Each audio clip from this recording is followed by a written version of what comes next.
Hey guys. तो हमारी इस नई स्टोरी अपेक्स प्रेडेटर के पिछले वीडियो में हमने देखा था कि हमारी इस स्टोरी में दो मेन कैरेक्टर्स हैं। जू मोयू जो एक कोल्ड और स्टोटिक इंसान है, और शेंदाई जो थोड़ा इम्पल्सिव और कॉम्प्लेक्स पास्ट वाला कैरेक्टर है। जू मोयू को अपनी प्रेडेटर नेचर के लिए जाना जाता है और शेंदाई उससे थोड़ा डरता भी है, पर फिर भी उसकी अट्रैक्शन और पावर से वो बुरी तरह फंसा हुआ है। जैसे जैसे चैप्टर्स आगे बढ़ रहे थे, जू मोयू और शेंदाई का रिलेशन काफी इंटेंस हो रहा था, जिसमें फियर और अट्रैक्शन का मिक्स था। शेंदाई पहले कंफ्यूज और स्कैर्ड था, पर धीरे धीरे उसका मन जू मोयू के लिए स्ट्रॉन्गर होता जाता है।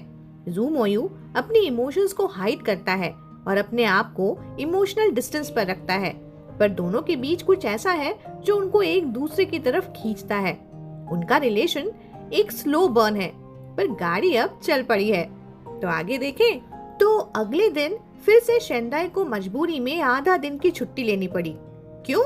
क्योंकि सुबह से वो पूरा वक्त जू मोयू के साथ मैरिज रजिस्ट्री ऑफिस में था। फोटो खींची गई, मैरिज रजिस्टर हुई, डॉक्यूमेंट्स रिव्यू और साइन किए गए। बस एक एक स्टेप, जैसे कोई मैकेनिकल प्रोसेस हो जिसमें कोई फीलिंग इन्वॉल्व नहीं हो। बिल्कुल क्लियरली दिख रहा था कि जू मोयू को ये सब कितना टायरसम और इरिटेटिंग लग रहा था।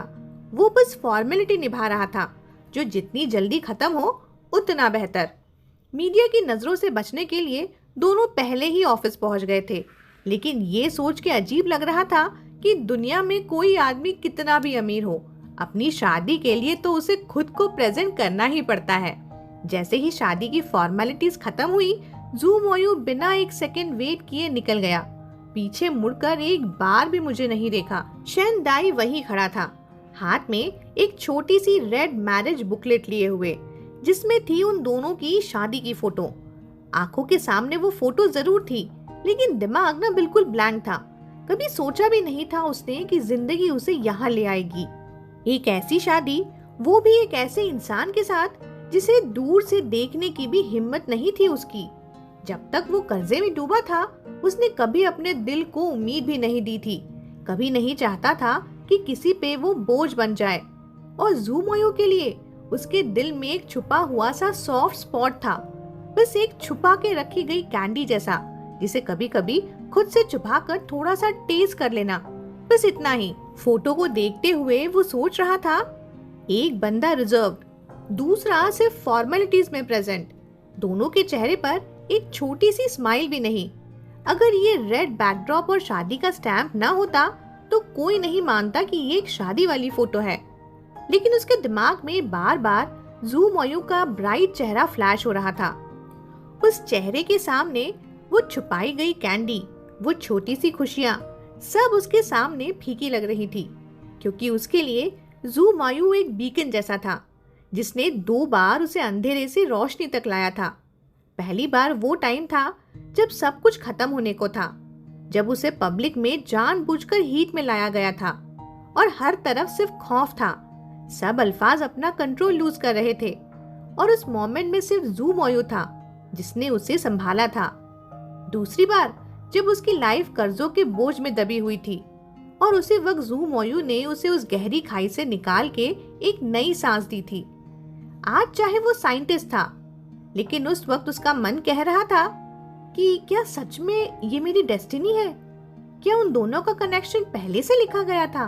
तभी लॉयर चेन की आवाज ने उसके ख्यालों का ये सिलसिला तोड़ दिया, और अगले ही पल किसी ने उसके हाथ से वो रेड बुकलेट ले ली। लॉयर चेन ने बुकलेट अपनी ब्रीफकेस में डालते हुए बोला, मैं इसे संभाल के रखता हूँ, आपको चिंता करने की जरूरत नहीं। बाहर ना कार तैयार है प्रेसिडेंट जू के रेसिडेंस ले जाने के लिए। अभी? शेंदाई ने हल्की सी हैरानी के साथ गाड़ी की तरफ देखकर बोला, पर मैंने तो सिर्फ आधे ही दिन की छुट्टी ली थी। लॉयर चैन हंस के बोले, अब आप तो प्रेसिडेंट जू की वाइफ हैं, थोड़ा एक्स्ट्रा लीव लेना कोई प्रॉब्लम नहीं होगा। चलिए मैं आपको छोड़ देता हूँ। प्रेसिडेंट जू की वाइफ, ये शब्द अभी तक उसके दिल को कुछ अजीब से लग रहे थे। पूरी सिचुएशन शुरू से लेकर अब तक जैसे किसी सपने की तरह लग रही थी, और ये सपना अब तक खत्म होने का नाम ही नहीं ले रहा था। जैसे ही दोनों कार में बैठे, कार सिटी के साउथ साइड की तरफ चल पड़ी। शेंदाई चुपचाप विंडो के बाहर की सीनरी देख रहा था। जब कार एक ग्रैंड से विला एस्टेट के अंदर एंटर कर गई, तब उसने फोन निकाल के मैप खोला, उसकी कंपनी से विला तक का डिस्टेंस चेक किया। काफी दूर था और आसपास कोई सबवे स्टेशन भी नहीं था। लॉयर चेन ने उसके फोन पर एक नजर डाली और फिर कैजुअली बोला, इसकी चिंता मत कीजिए, आज से ये गाड़ी आपके लिए ही फिक्स्ड होगी, आपका पिकअप और ड्रॉप का यही मैनेज करेगी। शेंदाई ने थोड़ा सरप्राइज होकर लॉयर चेन की तरफ देखा और बोला, लेकिन ऐसे तो थोड़ा अजीब लगेगा ना, अगर मैं ऐसी लग्जरी कार में अचानक ऑफिस जाऊं तो कलीग्स को क्या कहूंगा, और ये प्राइवेसी भी तो मेंटेन नहीं हो पाएगी ना। शेंदाई की बात सुनकर लॉयर चेन ने काम टोन में जवाब दिया, इस बारे में आप ना जूम हाउस होल्ड के हाउसकीपर से बात कर लें, वो शायद कोई बेटर अरेंजमेंट डिसाइड कर लेंगे। शेंदाई ने हल्का सा हाँ में सर हिलाया और सिर्फ इतना ही बोला, ठीक है। कार अब बेसमेंट में एंटर हो गई थी। गेट पे एक बीटा आदमी खड़ा था, बालों पे चांदी जैसी चमक थी, एकदम कंपोज पर्सनालिटी। वो बीटा बोला, गुड आफ्टरनून मिस्टर शेन, मैं यहाँ का हाउसकीपर हूँ, आप मुझे अंकल हैंग भी कह के बुला सकते हैं। Welcome to the residence. Good afternoon, Shendai ने भी फॉर्मली रिप्लाई दिया, लेकिन सामने खड़े उस रिजर्व आदमी के हाव भाव और टोन से क्लियरली महसूस हो रहा था कि उसका यहाँ स्वागत इतना ज्यादा भी वेलकमिंग नहीं था। लॉयर चेन के जाने के बाद अंकल हैंग उसे विला के अंदर टूर पे ले गए। पूरा वाइब ऐसे आ रहा था जैसे किसी प्रॉपर्टी का व्यूइंग हो रहा हो। चलते चलते अंकल हैंग बड़ी डिटेल में एक्सप्लेन भी करते जा रहे थे, बिल्कुल क्लियर करते हुए कि ये हाउस होल्ड किस तरीके से ऑपरेट होता है। फिर बोले, आपका रूम सेकंड फ्लोर के साउथ एंड पर है, सबसे आखिरी वाला। अंकल हैंग कामली एक्सप्लेन करते जा रहे थे। फिर आगे बोले, पूरा थर्ड फ्लोर यंग मास्टर का प्राइवेट एरिया है, आप बिना परमिशन वहां ना जाएं। आप अपना खाना या तो डाइनिंग रूम में ले सकते हैं या अपने रूम में। अगर यंग मास्टर डिस्टर्ब नहीं होना चाहे तो मैं सजेस्ट करूंगा कि आप अपने रूम में ही डिनर लें। जिम और स्विमिंग पूल ग्राउंड फ्लोर पर है। जब तक यंग मास्टर उसे यूज नहीं कर रहे, आप फ्रीली उसे यूज कर सकते हैं। इतनी डिटेलिंग सुन के शेंदाई को लगा जैसे किसी होटल रूम का टूर चल रहा हो।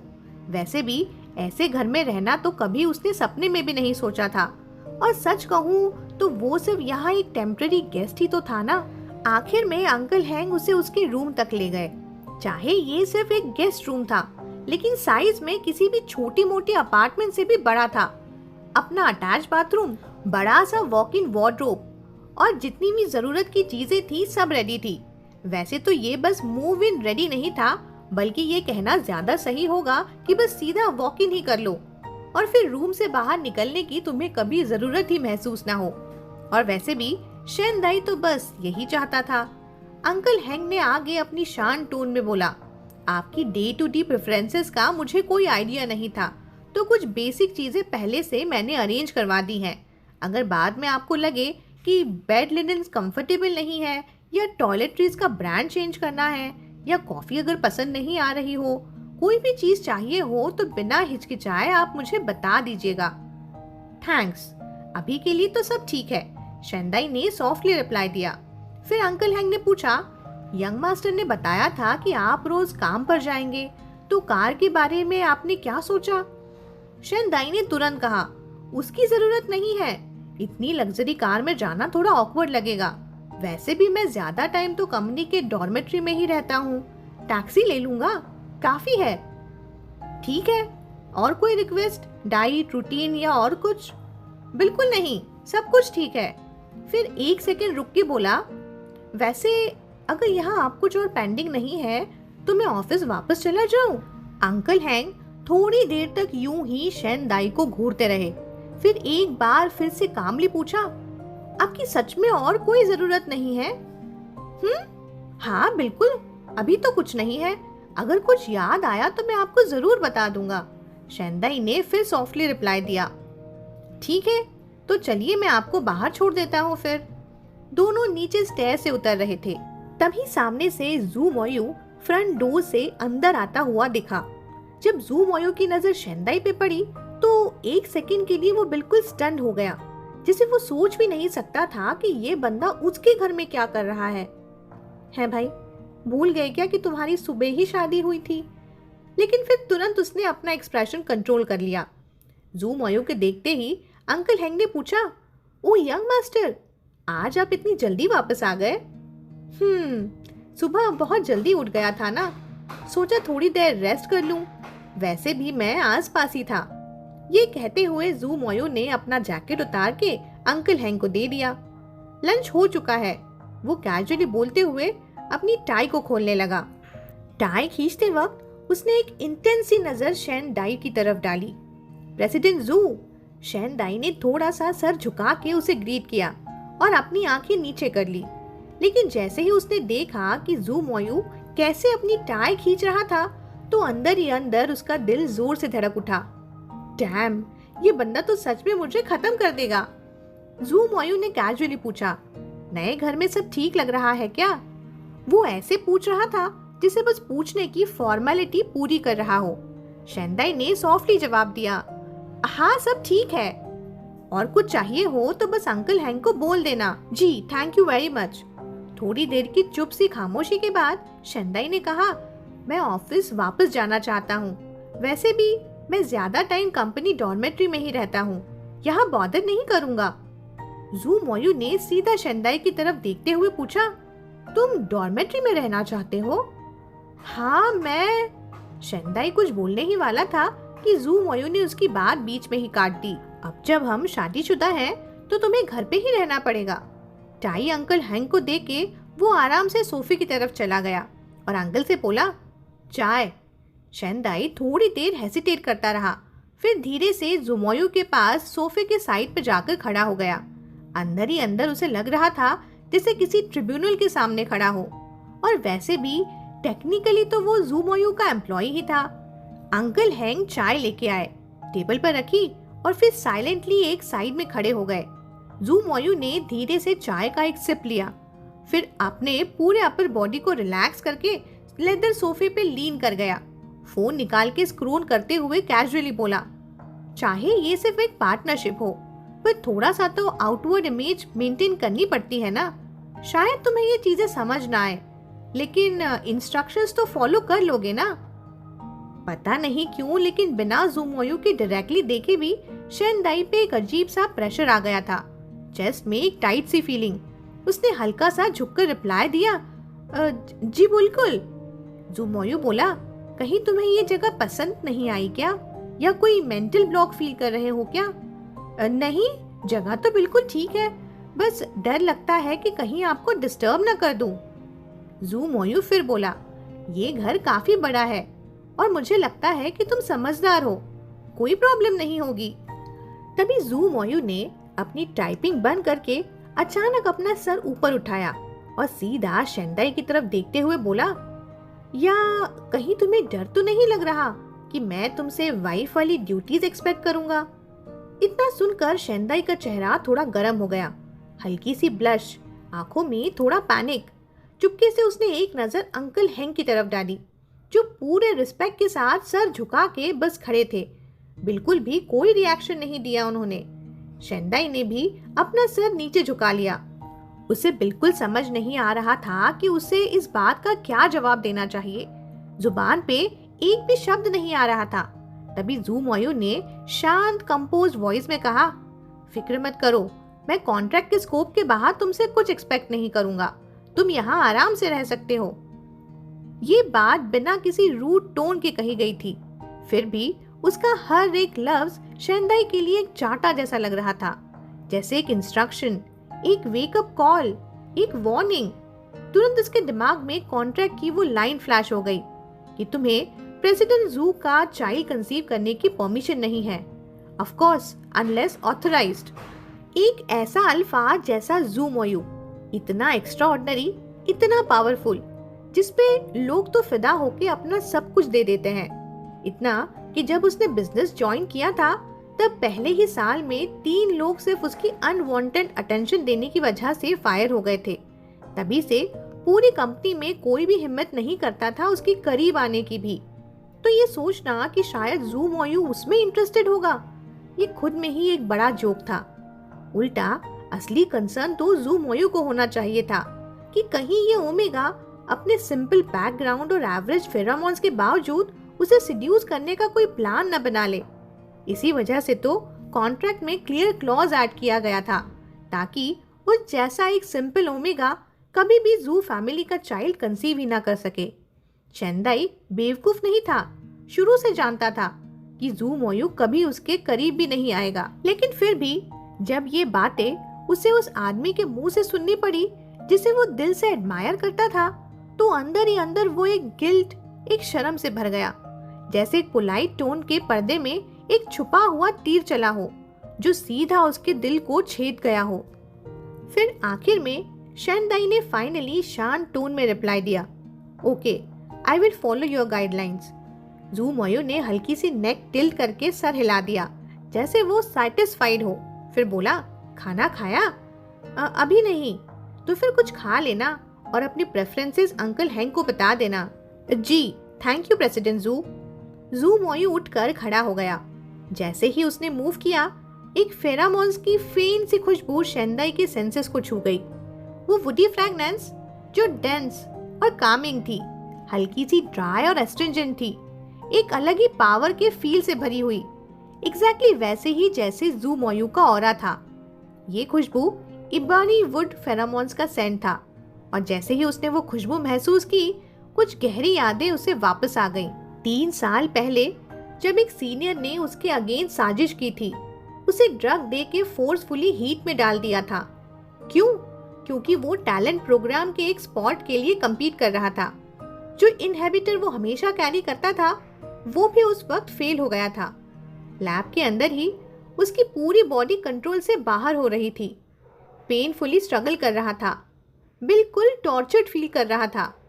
उस मोमेंट में सिर्फ उसकी एक डेस्परेट डिजायर थी कि कोई भी अल्फा मिल जाए ताकि वो अपनी बॉडी की प्राइमल अर्जेस से छुटकारा पा सके। उसका फेरोमोन सेंट था एपिफिलियम और उसके बॉडी में कुछ उसी फ्लावर के ट्रेट्स भी थे।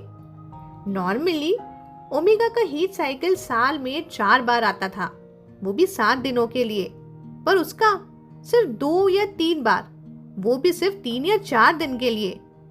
नॉर्मल डेज में तो उसका सेंट इतना लाइट होता था कि लोग उसे बीटा ही समझ लेते थे, क्योंकि वो फेरामोन ब्लॉकिंग पैच भी लगाता था।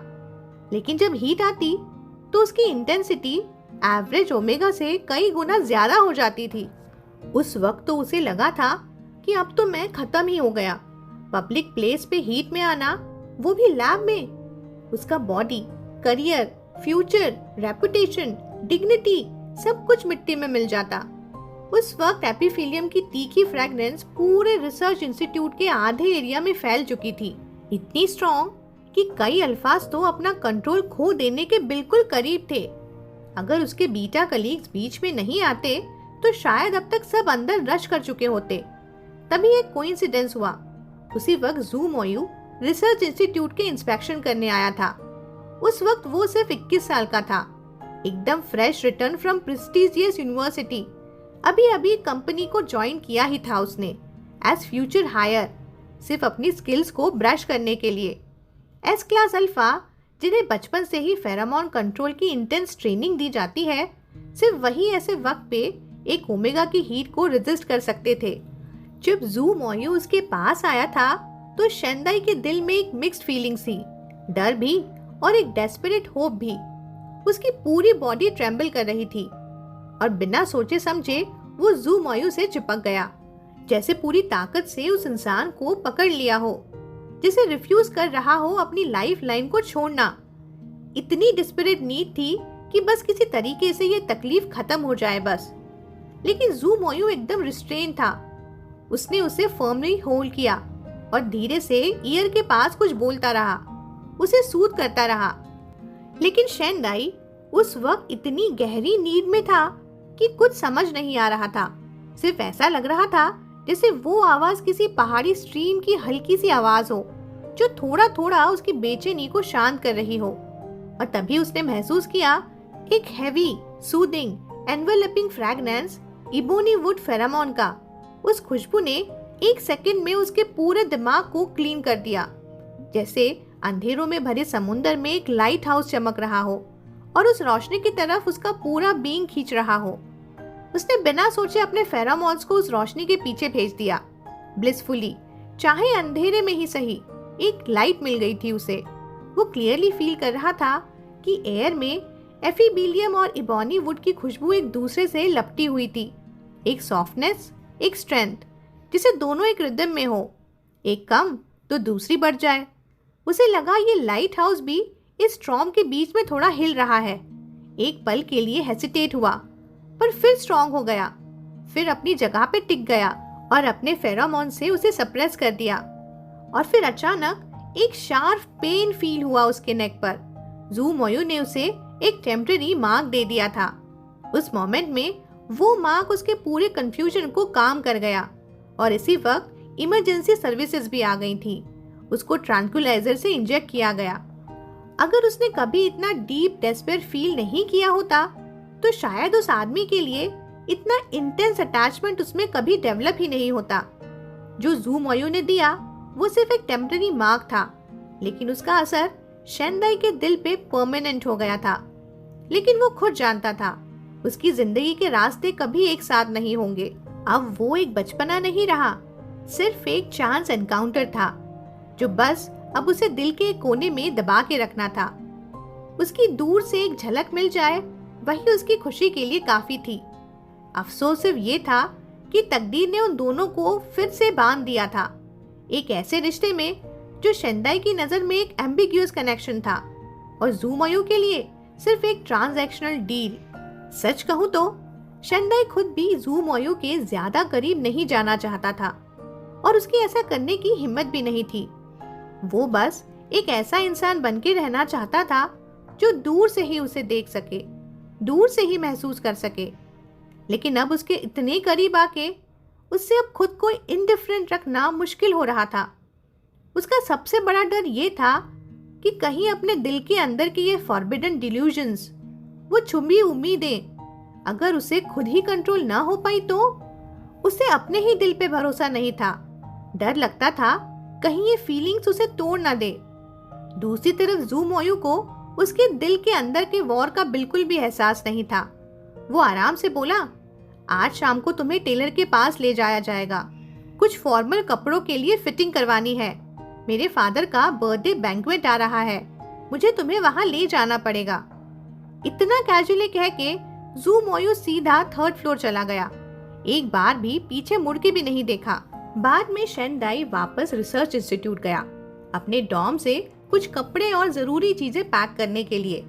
वैसे भी guest room already full stock था तो ज्यादा कुछ लेने की जरूरत ही नहीं थी उसे। अपने डॉर्मेट्री के छोटे से कमरे को इधर उधर देखते हुए उसे एक अजीब सी सिक्योरिटी फील हो रही थी। चाहे वो छोटी ही सी ही जगह थी, लेकिन उसे सेफ लगती थी। और वहां ज़ू मोयू का घर था, बस एक एंजाइटी से भरा हुआ था। शाम को ज़ू फैमिली का ड्राइवर लेने आ गया था। साथ में अंकल हैंग भी थे टेलर के स्टूडियो ले जाने के लिए। टेलर के स्टूडियो में जब अंकल हैंग और टेलर अपने आइडियाज डिस्कस कर रहे थे तब शेंदाई ने भी अपने साइड से प्रेफरेंसेस दे दी फैब्रिक और थ्रेड के चॉइसेस पर। क्योंकि उसका फ्रेम लीन था तो कोर्स वूल का टेक्सचर उसे थोड़ा स्टर्डी लुक दे सकता था। अंकल हैंग ने थोड़ा सरप्राइज होकर उसकी तरफ देखा। शायद उन्होंने सोचा भी नहीं था कि ऐसे सिंपल और बेसिक कपड़ों में घूमने वाला बंदा टेलर मेड सूट्स के टेक्सचर्स और फिटिंग को समझ सकता होगा। शेंदाई ने उनका एक्सप्रेशन फील किया पर बिल्कुल अनअफेक्टेड रहा, क्योंकि उसके हिसाब से जिन लोगों से आपका इमोशनल कनेक्शन ही नहीं होता उनके एक्सप्रेशन से ऑफेंड होने का कोई मतलब ही नहीं था। खैर, वो अंकल हैंग के सरप्राइज होने की वजह को समझ सकता था। बचपन से ही उसका परिवार एक रिच आर्टिस्टिक एटमॉस्फेयर में रहा था। आर्ट, रोमांटिसिज्म, कल्चर से भरा हुआ। पैसे कम होने के बावजूद हमेशा फूड और क्लोथिंग की क्वालिटी पर ध्यान दिया जाता था। बस आखिर के ही कुछ सालों में जब से वो फाइनेंशियल प्रॉब्लम्स आए थे तभी से ऐसी कैजुअल ड्रेसिंग्स करनी पड़ी थी उसे। और जब वो बड़ा हुआ तब तो उसने जानबूझ के आर्ट और कल्चर से दूरी बनाई थी और सीधा इंजीनियरिंग को चूज किया था। ये उसने किसी बचपन की नफरत के चलते नहीं किया था, बस एक प्रैक्टिकल डिसीजन था जो उसने अपने फादर की लाइफ से सीखा था। उसका मानना था उसके मैटरनल ग्रैंडपेरेंट्स का पेरेंटिंग स्टाइल बहुत ओपन माइंडेड था। ब्यूटी, लव, रोमांस को वो वैल्यू देते थे, पर्सनल पैशंस को एनकरेज भी करते थे, लेकिन रिस्पॉन्सिबिलिटी और प्रैक्टिकलिटी सिखाई नहीं गई थी। और इसी वजह से उसके ओमेगा फादर एक ऐसे इंसान बन गए थे जो बस अपनी ख्याली दुनिया में ही जीता था और प्यार के नाम पे कुछ भी कर सकता था। एक ऐसा फूल जो बस अपने डिल्यूजन्स में खुद को बर्बाद कर बैठा। जब वो यंग था, शेंदाई के फादर को लगता था कि वो एक पैशनेट लव अफेयर में था, एक वेल्दी फैमिली के यंग मास्टर के साथ, पर असल में उसका लवर सिर्फ एक स्काउंड्रल निकला। और जब उसने फादर को ठुकरा दिया, तब उन्होंने अपने बच्चे मतलब शेंदाई का सहारा लेकर उसे रोकने की कोशिश की थी।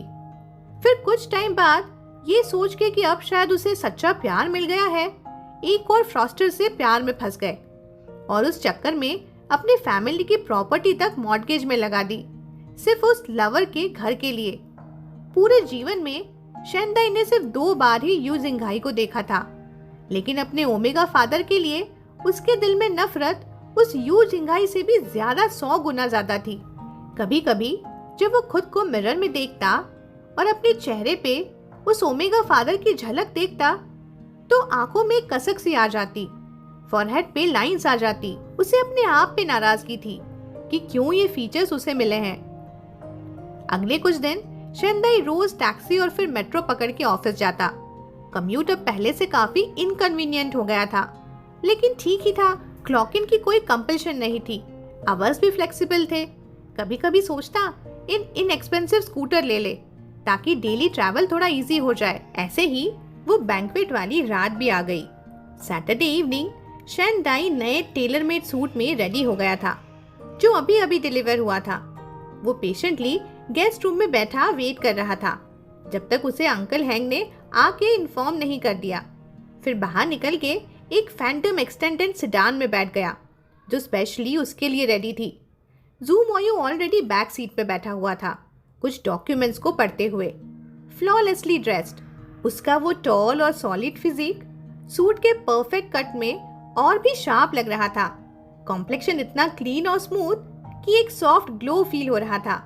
ब्रोज से लेकर नोज ब्रिज तक, जॉ लाइन तक, हर फीचर शार्प और एलिगेंट, जैसे कोई हाई डेफिनेशन स्कल्पचर हो। हर एक हेयर का स्ट्रैंड तक परफेक्टली स्टाइल था, एकदम फ्लॉलेस, इतना एक्स्ट्रावैगेंट और ग्रेसफुल कि अगर कोई मोशन शॉट भी ले लेता ना, तो भी हर फ्रेम पिक्चर परफेक्ट ही निकलता। रियर सीट पार्टीशन पूरी तरह लो थी। पूरा बैक सीट एक लग्जरियस प्राइवेट स्पेस बन गया था, जैसे कार के अंदर ही उसका पर्सनल वर्क स्पेस हो।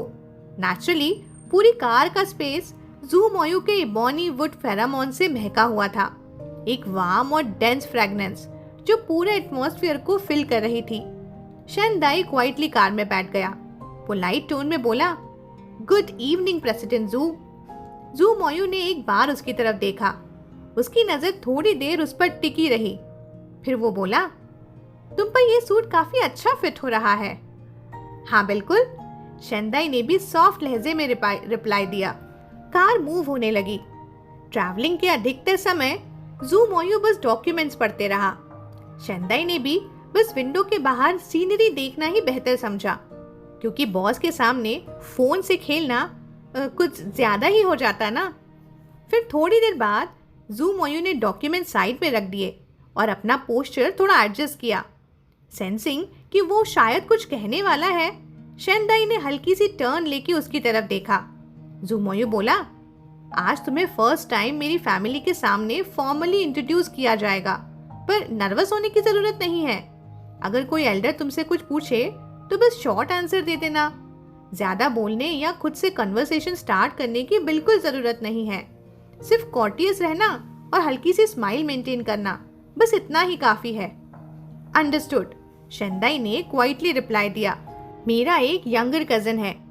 ये बोलकर जू मोयू ने एक सेकंड के लिए पॉज लिया, फिर आगे बोला, जो शायद तुमसे काफी क्वेश्चंस भी करे या जानबूझ के चीजें थोड़ा डिफिकल्ट बनाने की कोशिश करे।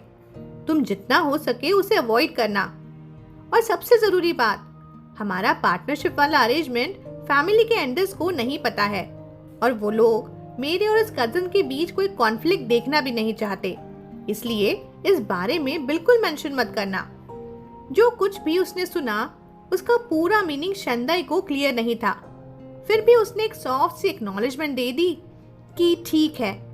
जू मोयू ने उसकी कंफ्यूजन सेंस करके बिल्कुल काम टोन में बोला, वैसे भी तुम्हें ये चीजें पहले या बाद में पता चल ही जाती, इसलिए मैंने पहले ही बता दी। फिर एकदम कंपोज टोन में आगे बोला, तुमने तो सुना ही होगा ना, एक फैमिली में अगर एक एस क्लास अल्फा हो तो बहुत बड़ी बात होती है, लेकिन अगर 2 हो जाए तो डिजास्टर बन जाता है। और हमारी फैमिली का सेकंड एस क्लास अल्फा मेरा कजिन है, और उसी कजिन ने मेरे फियांसी मतलब तुम्हारे भाई को मार्क किया है। शेंदाई तुरंत बात समझ गया। पूरी बात की डेप्थ एक ही पल में क्लियर हो गई थी उसे। सीधा शब्दों में बोले तो जब 2 एस क्लास अल्फाज एक ही फैमिली में होते हैं तो उनका रिलेशनशिप एक ही होता है, जैसे 2 शेर एक ही पहाड़ पे, और वो पहाड़ ही छोटा पड़ जाता है। खुद अल्फा स्पीशीज ही सबसे एग्रेसिव और कम्पिटिटिव होती है। फेरोशियस नेचर, डोमिनेंस की प्यास कभी खत्म ही नहीं होती उनकी। और जब alpha S class pheromone grade का हो तब तो वो सीधा फूड चेन के टॉप पे ही होते हैं। ऑलमोस्ट हमेशा ऐसे अल्फाज के पास अट्रैक्टिव लुक्स, पावरफुल और रोबोस बॉडी, हाई इंटेलिजेंस और सबसे खास इनेट फेरोमोन सप्रेशन का बायोलॉजिकल वेपन होता है। ऐसे प्रेडेटर्स अपने जेनेटिक एडवांटेज की वजह से वर्ल्ड से ज्यादा वेल्थ और रिसोर्स पे कंट्रोल रखते हैं। हर फील्ड, हर इंडस्ट्री के टॉप पोजीशन पे ऐसे ही अल्फाज बैठे होते हैं। समझ लो ये अनक्राउंड किंग्स होते हैं, सिविलाइज्ड सोसाइटी के अपेक्स प्रेडेटर्स। और नेचुरली ऐसे रॉयल जीन्स दुनिया में बहुत रेयर होते हैं। और जब किसी एक फैमिली में 2 एस क्लास अल्फा एक साथ हो जाएं, तो मतलब क्लियर होता है, उनकी पूरी लाइफ एक गला काट कंपटीशन में गुजरेगी, जब तक वो एक दूसरे को हरा के सिर्फ एक विनर ना बन जाएं। इतना सोच के ही शेंगदाई के रगों में एक ठंडी सी सेंसेशन दौड़ गई, जैसे बॉडी सडनली कोल्ड हो गई हो। थोड़ी देर में दोनों जू फैमिली के फैमिली विला में पहुंचते हैं। जू फैमिली का ओल्ड हाउस बहुत पुराना था, लेकिन यू रेसिडेंस की तरह ये जगह ऐसी नहीं लगती थी जैसे फैमिली की हालत खराब हो गई हो, बल्कि ये एक हिस्टोरिकल ट्रेजर जैसा लगता था, जो पूरे 3 जनरेशन तक जू फैमिली के ग्लोरी का विटनेस था। जैसे ही दोनों कार से उतरे, जू मायू क्वाइटली शेंदाई की साइड आया और धीरे से बोला, नर्वस होने की जरूरत नहीं है। उसकी आवाज में अभी भी एक यंग सी क्लैरिटी थी, लेकिन साथ ही एक ऐसी सेल्फ एश्योरेंस और अथॉरिटी भी जो उसके उम्र से काफी ज्यादा मैच्योर लगती थी। और टोन चाहे जेंटल था, फिर भी वो एनकरेजमेंट से ज्यादा एक सटल कमांड जैसा लग रहा था। शेंदाई ने भी अपनी पूरी ऑनेस्टी से रिप्लाई दिया, नहीं, मैं नहीं हूँ नर्वस। और वैसे भी ये उसका घर नहीं था ना ही ये उसकी अटेंशन का स्टेज था। वो बस इस पूरे सेटअप का एक पार्ट ही तो था, सिर्फ एक बैकग्राउंड का हिस्सा। किसी पेपर को डिफेंड करना थोड़ी था, बस अपना रोल प्रॉपरली प्ले करना था। अगर कोई भी सिचुएशन आई तो जू मोयू तो वहां होगा ही ना, इसलिए सच में कुछ टेंशन लेने का रीजन ही नहीं था। लेकिन अगले ही सेकंड शेंदाई को कुछ सच में थोड़ी सी नर्वसनेस आ गई, क्योंकि जू मोयू ने उसका हाथ पकड़ लिया था। वो स्ट्रॉन्ग, ड्राई, पावरफुल हैंड पूरे ग्रिप में उसके हाथ आ गया और चारों तरफ इबोनी वुड फेरोमोन्स की खुशबू से पूरा सराउंड हो गया। फिजिकल टच, टेम्परेचर, फ्रैग्रेंस, हर सेंस को लग रहा था जैसे जू मोयू के लेयर से वो पूरा एनवेलप हो गया हो। उसका दिल लिटरली रेज कर रहा था। जू मोयू उसका हाथ पकड़ के उसे अंदर ले गया। घर के अंदर सॉफ्ट क्लासिकल म्यूजिक बज रहा था। उस घर के इमेंस लिविंग रूम में गेस्ट इधर उधर स्कैटर्ड थे। कोई कैजुअली बात कर रहा था तो कोई आर्ट वर्क एडमायर कर रहा था। जैसे ही दोनों एंटर हुए, सारी नजरें तुरंत उन पे आ गई। देखो, मोयूज बैक, एक एल्डर ने स्माइल करके दोनों की तरफ देखा। सेकंड अंकल, जू मोयू ने ग्रीट किया। फादर कहाँ है? कॉल पे बिजी हैं, लाइब्रेरी में होंगे। अंकल ने फिर शेंदाई की तरफ देखा और पूछा, ये कौन है? जू मोयू ने स्माइल के साथ शेंदाई को इंट्रोड्यूस किया। मैं इंट्रोड्यूस करवाता हूँ, ये है मेरी वाइफ शेंदाई और ये रेयर अर्थ इंस्टीट्यूट में रिसर्चर भी है। साथ ही कैजुअली शेंदाई के लोअर बैक पे उसने एक जेंटल पैट भी दिया गुड इवनिंग एल्डर्स। शेनदाई ने हल्की सी पो के साथ सबको ग्रीट किया। ओह, तो तुम रिसर्च फील्ड में हो, काफी टैलेंटेड होगे। Not bad, not bad. तो इसका मतलब तुम दोनों कंपनी में ही मिले थे। और ऐसे ही कुछ थोड़ी बहुत कैजुअल प्लेजेंट्रीज उनके बीच एक्सचेंज हुई, लेकिन जल्दी ही शेनदाई को समझ आ गया कि उन लोगों का असली इंटरेस्ट सिर्फ ज़ू मोयू में ही था। सब उसके अराउंड ही सर्कल बना के खड़े हो गए थे, बातें भी सिर्फ उसी से हो रही थी। ज़ू फैमिली के मेंबर्स बड़े सोफिस्टिकेटेड लोग थे, रिच बैकग्राउंड से आए हुए, सभी बहुत शार्प और एस्ट्यूट। इतना तो उन्हें पहले से समझ आ गया था कि जब ज़ू मोयू ने पब्लिक में अपनी शादी अनाउंस तक नहीं की, तो इसका मतलब ये था कि शेनदाई को पब्लिक में डिस्प्ले करने लायक नहीं समझा गया था। और वैसे भी उसकी अपब्रिंगिंग के बारे में तो ऑलरेडी रूमर्स फैल ही चुकी थी, इसलिए उनमें से कोई भी उसे ज़ू मोयू की वाइफ की तरह ट्रीट ही नहीं कर रहा था। शेनदाई को भी ये सब बहुत अच्छे से पता था, इसलिए वो भी एक साइड में रिलैक्स होके खड़ा रहा, बिल्कुल एक बैकग्राउंड की तरह, जैसे एक सीनरी का बस एक रेगुलर सा पार्ट हो बस। वैसे भी जब बात अल्फाज की हो, और स्पेशली एस क्लास अल्फाज की, तो शादी के पेपर या वेडिंग सेरेमनी की कोई खास वैल्यू नहीं होती। रियल बॉन्ड तो तब बनता है जब अल्फा किसी को मार्क करता है, क्योंकि एक अल्फा एक टाइम पे सिर्फ एक ही ओमेगा को मार्क कर सकता है, और जब एक बार मार्क हो जाता है तो बिना ओमेगा की डेथ या फिर उस मार्क के रिमूवल के कोई और ओमेगा उस अल्फा के चाइल्ड को कंसीव नहीं कर सकता।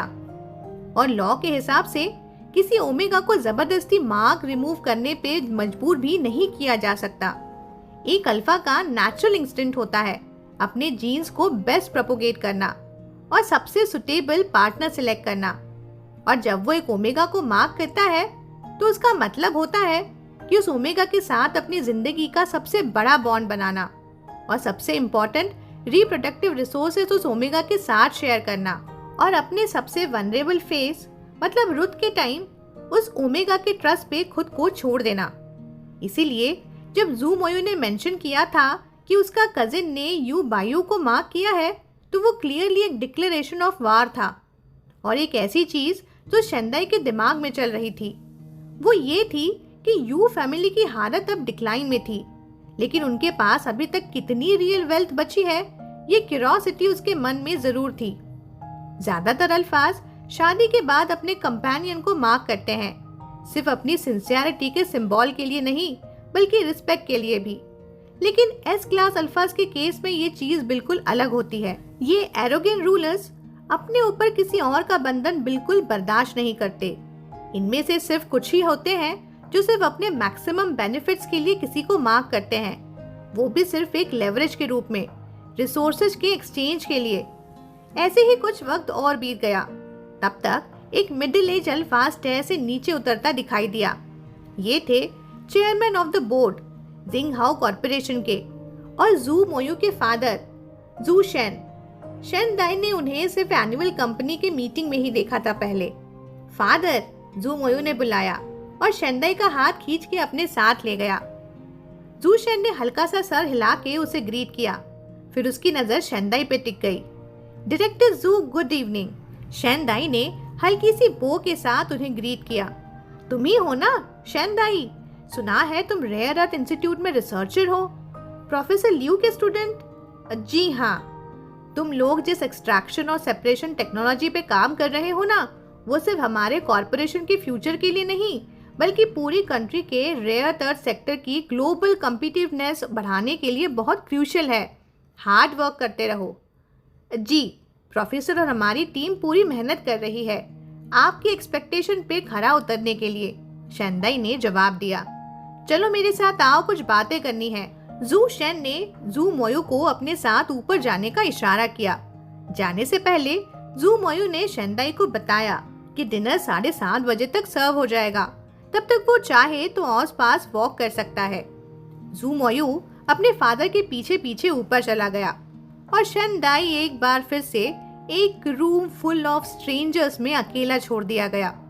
वो चुपचाप एक वॉल के पास रिट्रीट कर गया और एक पेंटिंग पे उसकी नजर टिक गई, जो थी एक हॉलबेन की पेंटिंग। इतनी प्रीमियम जगह पे लगी थी तो ऑब्वियसली ओरिजिनल ही होगी। उसके मैटरनल ग्रैंडफादर एक ट्रेडिशनल चाइनीज पेंटर थे चाहे उन्होंने कभी कोई वर्ल्ड फेमस मास्टरपीस नहीं बनाई, लेकिन टीचिंग्स, आर्ट रिसर्च और एप्रिसिएशन में उनका काफी नाम था। और अगर आज वो जिंदा होते तो शेनदाई उन पेंटिंग्स की एक क्लिक करके फोटो ले लेता और घर जाकर दोनों ग्रैंड पेरेंट्स के साथ डिटेल में डिस्कस करता। ये सोच के अचानक उसे अपने ग्रैंड पेरेंट्स की बहुत याद आई। रूम में इतने सारे लोग थे, फिर भी एटमॉस्फेयर बहुत लाइवली नहीं था, लेकिन हर किसी के साथ कोई कंपेनियन तो था ही। सिर्फ वो ही था जो अकेला खड़ा था, और उसकी ग्रैंड मदर भी शायद इस वक्त किसी छोटी सी रूम के कोने में एक पॉटेड प्लांट या किसी किताब को देखती हुई पूरी तन्हाई में बैठी होगी। सोचती होगी कितनी जिंदगी रह गई है, कितने अपने लोग याद आते हैं और कितने लम्हे रिग्रेट के साथ बीत रहे हैं। इतनी अचानक आई ये इमोशनल की बारात छाती में उसके दर्द भर गई कि उसने ये नोटिस भी नहीं किया कि फ्रंट डोर फिर से ओपन हो गया था और कोई एक और इंसान अंदर आ चुका था। कम से कम तब तक तो शेनदाई ने नोटिस नहीं किया था जब तक उसने फुटस्टेप्स की आवाज नहीं सुनी। जैसे ही उसने हेड टर्न किया तो एक टॉल सा यंग मैन उसके साइड आ गया। अपीयरेंस में ये बंदा 30 to 40% ज़ू मोयू जैसी सिमिलैरिटी थी और बाकी 60 to 70% में उसका अपना अलग ही चार्म था। लेकिन बिल्कुल ज़ू मोयू की तरह ये भी एक अदर वर्ल्डली ब्यूटी लेके आया था, पूरा ऑरा डिग्निफाइड और इम्पोजिंग, और वैसे ही अल्फा फेरोमोन्स का पावरफुल प्रेजेंस, जैसे जो सामने वाले को तुरंत फील हो जाए। शेनदाई ने तुरंत गैस कर लिया कि ये कौन हो सकता है। हाय, आई एम जू चेंगजेन। दोनों हाथ पॉकेट्स में डाले हुए, फेस पे कैजुअल सी ग्रिन, पूरा एक अपर क्लास यंग मैन वाली वाइब थी उसमें। तो तुम हो मेरे बड़े भाई की नई वाइफ, तो मुझे तुम्हें सिस्टर इन लॉ कहना चाहिए, है ना? शेनदाई ने सॉफ्टली सर हिला दिया और पोलाइटली बोला, हेलो। जू चेंगजेन ने उस पर एक ऊपर से नीचे तक नजर डाली और बोला, तुम तो ओमेगा जैसे लगते ही नहीं। ये अंकल यू ने कहां से तुम्हें ढूंढ निकाला? शेनदाई के मन में तुरंत एक थॉट आई, मिस किया या कैलकुलेशन? सोचा था किसी और के फियांस को चुरा के इजीली उसकी जगह ले लोगे। ये तो एक्सपेक्ट भी नहीं किया होगा ना कि तुम्हारे अंकल यू अपने पुराने पास से एक इललेजिटिमेट सन को निकाल के ले आएंगे। लेकिन फेस पे बिल्कुल काम एक्सप्रेशन बनाए रखा था उसने और बड़ी ही सॉफ्ट टोन में बोला, मुझे भी नहीं पता। तुम सच में यू जिंगहाई के बेटे हो? हाँ। और सच में ओमेगा हो? हाँ। जू चेंग थोड़ा इरिटेट होने लगा था अब। उसने एक्सपेक्ट ही नहीं किया था कि शेनदाई इतना कंपोज्ड और डायरेक्ट जवाब दे देगा। चाहे जवाब वो दे रहा था, लेकिन सब रिप्लाईज इतने फैट थे कि कुछ भी इन्फो नहीं मिल रही थी कू जंग को। तो उसने आंखों को थोड़ा नैरो करके बोला, फिर मुझे तुम्हारे फेरोमोन्स की स्मेल क्यों नहीं आ रही? और अचानक जू चेंचन ने एक स्टेप लिया और सीधा शेनदाई के बिल्कुल साइड आ गया। फिर झुकते हुए सीधा उसके नेक के बिल्कुल करीब ले आया अपने फेस को, बिल्कुल उसके नेप के पास।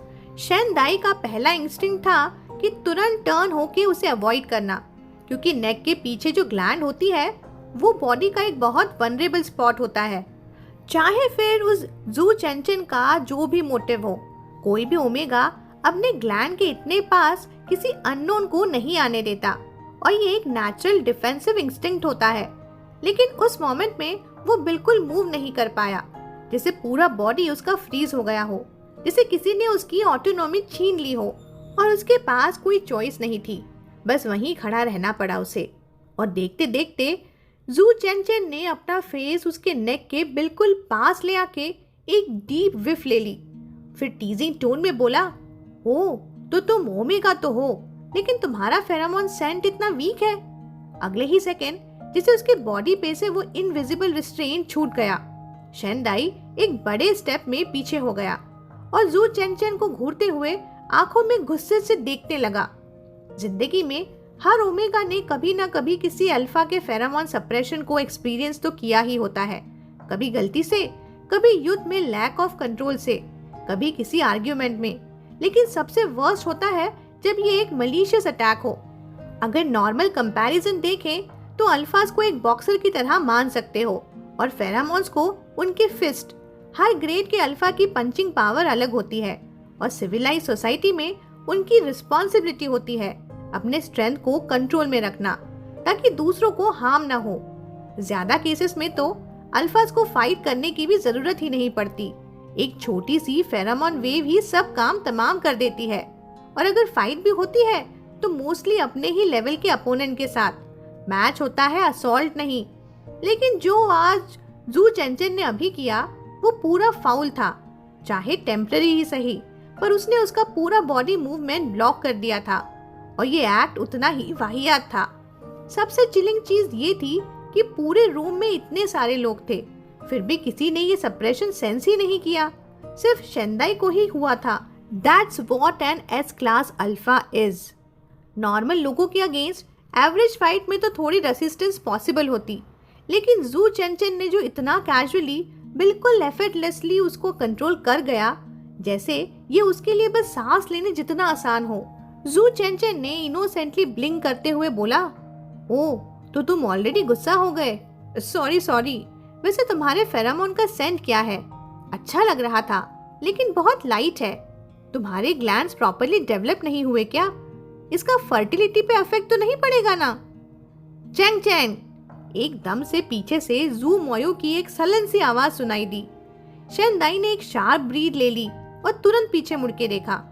आंखों में उसके क्लियरली एंजाइटी थी, बिल्कुल अलग उसके यूजुअल काम लुक से। प्यूपिल हल्की सी ट्रेम्बल कर रही थी। जू मोयो ने एक रीअश्योरिंग नजर शेंदाई को दी और फिर कोल्डली जू चेंचन की तरफ देखते हुए बोला, तुमने अभी क्या किया? बिग ब्रदर, जू चेंचन ने स्प्रिक करते हुए बोला, बस अपनी सिस्टर इन लॉ से मिल रहा था। क्या तुमने अभी मेरी वाइफ के ग्लांस को सिर्फ किया? जू मोयो का टोन अब कोल्ड हो गया था, बिल्कुल आइस शार्प। अरे रूड होने का इंटेंशन नहीं था मेरा, बस उसका फेरोमोन सेंट इतना वीक था तो मुझे लगा कि वो बीटा होगा। जू चेंचन कैजुअली बोला, शोल्डर्स थोड़े लूज करके। माफी मांगो। जू मोयो का वॉइस अब थोड़ा और हार्ड हो गया था। ऑलरेडी कर दिया था, जू चेंचन ने कैजुअल टोन में कहा। मैंने तो नहीं सुना। जू मोयो की आंखों में एकदम पेनिट्रेटिंग गेज थी, जैसे एक बार में पूरा इंसान के अंदर तक देख रहा हो। ये देखते देखते जू चेंचन के लिप्स पे वो कैजुअल स्माइल अब धीरे धीरे फेड होने लगी। अब दोनों टॉप टायर अल्फाज बिल्कुल फेस टू फेस थे, सिर्फ 2 टाइल्स के डिस्टेंस उनके बीच में था। सीन में टेंशन इतनी थिक हो गई थी जैसे 2 शेर एक केज में बंद हो और बस 1 सेकंड में क्लैश होने वाला हो। पूरा लिविंग रूम में कोई भी बोलने की हिम्मत नहीं कर रहा था। सबकी सांसें रुकी हुई थी क्योंकि 2 ओवर बियरिंग फेरोमोन स्ट्रेन्स बस रिलीज होने के लिए रेडी ही थी। फाइनली जू चेंचन ने थोड़ा शोल्डर्स ऊपर नीचे किया, फिर से एक सॉफ्ट स्माइल रिकवर की और शेंदाई की तरफ देख के बोला, मैं माफी चाहता हूँ। अब जब शेंदाई ऑफिशियली जू मोयो की वाइफ था तो उसके पास कोई ऑप्शन नहीं था। उसको हेड टेबल के पास बैठना ही पड़ा जहां जू शेन खुद प्रेजेंट था। जू शेन जिंग हाउ कॉर्पोरेशन का एग्जीक्यूटिव चेयरमैन, चाहे वो सबसे बड़ा शेयर होल्डर नहीं था क्योंकि वो पोजीशन अब भी जू मोयो के दादाजी के पास थी, लेकिन रियल डिसीजन आजकल उसी के हाथ में थे। जू फैमिली के ओल्ड मैन तो कई साल पहले ही रिटायर हो चुके थे और पूरा कॉर्पोरेशन 3 मेजर ब्रांचेस में स्प्लिट हो गया था, उनकी 2 अल्फा सन्स और 1 अल्फा डॉटर के बीच। सबसे इम्पोर्टेंट डिविजन्स था रेयर अर्थ्स और नॉन फेरस मेटल ग्रुप का, जो जू शेन के पास था, और एल्डेस्ट सन के पास था chemical production and energy projects, जो अभी भी रैपिड ग्रोथ फेज में था। लेकिन जू शेन के सिबलिंग्स की जनरेशन में कंपटीशन बहुत अगली हो चुकी थी। जब जू मोयो पैदा हुआ था तब जू शेन को लगा था कि अब कंपनी फ्यूचर उसके हाथ में ही रहेगा। एक एस क्लास अल्फा का होना मतलब ऑब्वियस सक्सेसर। लेकिन उसके अगले साल ही जू चेंचन भी पैदा हो गया। जू मोयो फैमिली के कैडेट ब्रांच से था और फर्स्ट ग्रैंड चाइल्ड भी, और जू चेंचन फर्स्ट बॉर्न के बेटे होने के बावजूद वो भी यंगर ब्रदर था। तो टेक्निकली सक्सेशन की रेस में दोनों का इक्वल क्लेम था। अब ये डिसाइड होना था कि कौन ज्यादा कैपेबल है और कौन ज्यादा वर्दी है कंपनी लीड करने के लिए। ग्रैंडफादर जू को पता था कि 2 एस क्लास हल्फा होने का क्या मतलब है। अंदर ही अंदर एंडलेस फ्रिक्शन। अब तक तो वो सिचुएशन को बैलेंस करते आए थे, लेकिन अब उनकी एज हो गई थी और इन फाइटिंग फैमिली के बीच अब ओपनली बढ़ रही थी।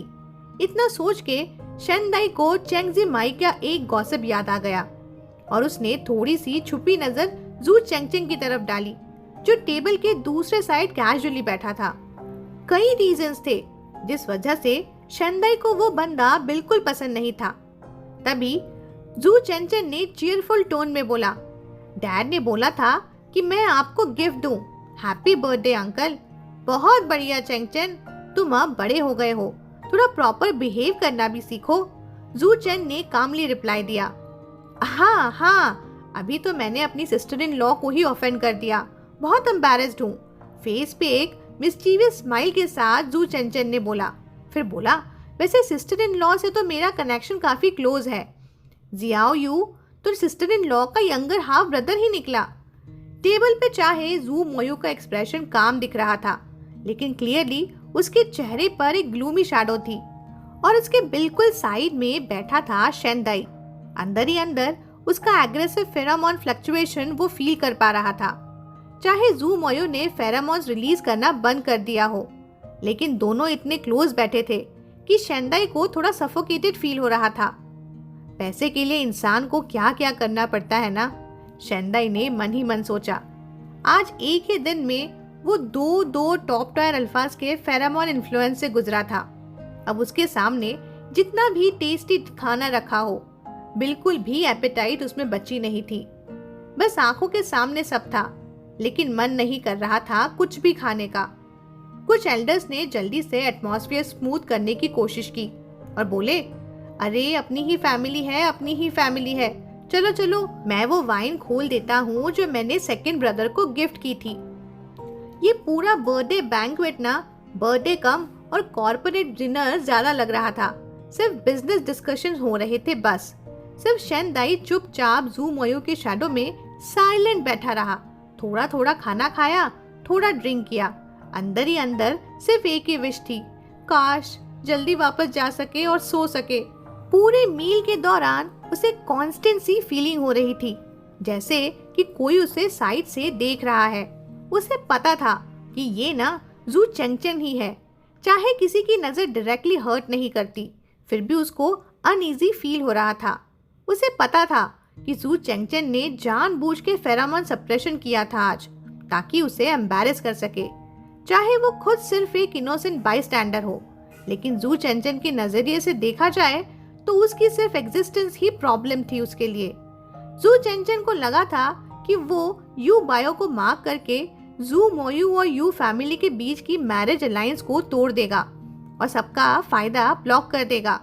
उसने एक्सपेक्ट ही नहीं किया था कि बीच में शेंदाई आ जाएगा, और ये भी क्लियर हो गया था कि यू जिंगहाई अब जू चेंचन के साथ कॉर्पोरेट नहीं करना चाहता था। लेकिन फिर भी जू चेंचन का पूरा एफर्ट वेस्ट नहीं गया था।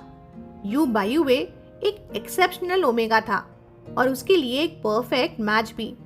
जहां तक यू बायो का सवाल था, शेंदाई के मन में मिक्स्ड फीलिंग्स थी।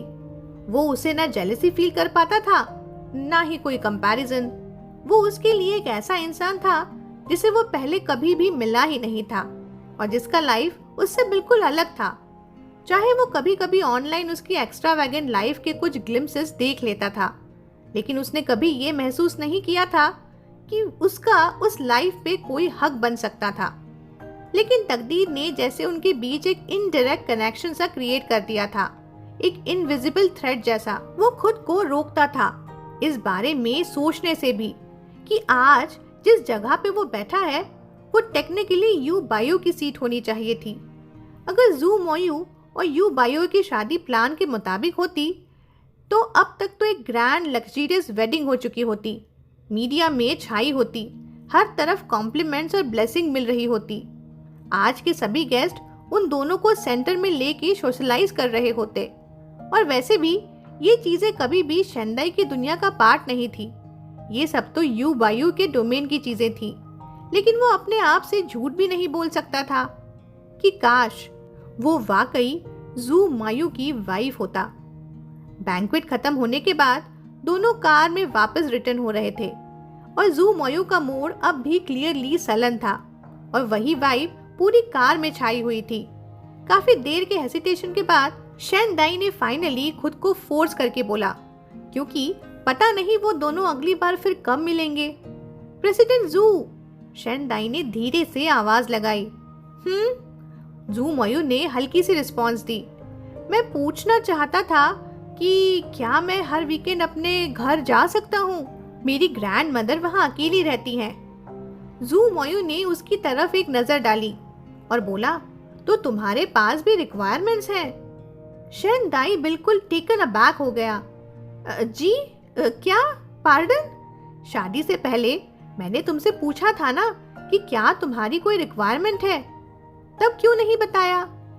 मैंने तब सोचा नहीं था, शेन दाई ने हल्की सी हिचकिचाहट के साथ बोला। लेकिन ऐसी तो और भी चीजें होंगी फिर जो तुमने अब तक नहीं सोची होंगी। अब क्या तुम एक एक करके सब बताते रहोगे? शेन दाई के पास इस बात का कोई जवाब ही नहीं था, सिर्फ साइलेंस। जू मोयो के लिप्स के कॉर्नर पे एक हल्की सी स्माइल आई, फिर बोला, रिलैक्स, मैं ब्लेम नहीं कर रहा हूँ, बस ये देख के थोड़ा अजीब लगता है कि जब एक सिंपल आदमी के हाथ में एक रेयर बार्गेनिंग चिप आई थी तब भी उसने उसका कुछ भी यूज नहीं किया। ऐसी सेंसलेस बिहेवियर की तो मैं कभी तारीफ नहीं करता, लेकिन फिर सोचता हूँ कि तुम हो भी तो बस एक ओमेगा ही ना। जू मोयू की बात सुनकर शेन दाई एकदम स्टन रह गया था, बिल्कुल स्पीचलेस। बस जू मोयू फिर बोला, ऑफ कोर्स तुम घर जा सकते हो, मैं क्यों रोकूंगा तुम्हें अपनी फैमिली से मिलने से। Thank you sir. शेन दाई जवाब में सिर्फ इतना ही बोल पाया। जैसे मैंने पहला भी कहा था, जब तक तुम अपनी रिस्पॉन्सिबिलिटीज पूरी करते हो तुम्हें तुम्हारी फ्रीडम और रिस्पेक्ट मिलेगी। काफी अच्छा परफॉर्म किया आज तुमने। थैंक यू सर, शेन दाई ने फिर वही 2 शब्द बोले। फिर थोड़ा सा टर्न होके जू मोयू ने उसकी तरफ देखा और सॉफ्ट टोन में बोला, बस एक चीज याद रखना, उस जू चेंचन से बच के रहना। जू मोयू उसे डायरेक्टली देख रहा था। उसकी आंखों में एक गहरा सा डार्कनेस था।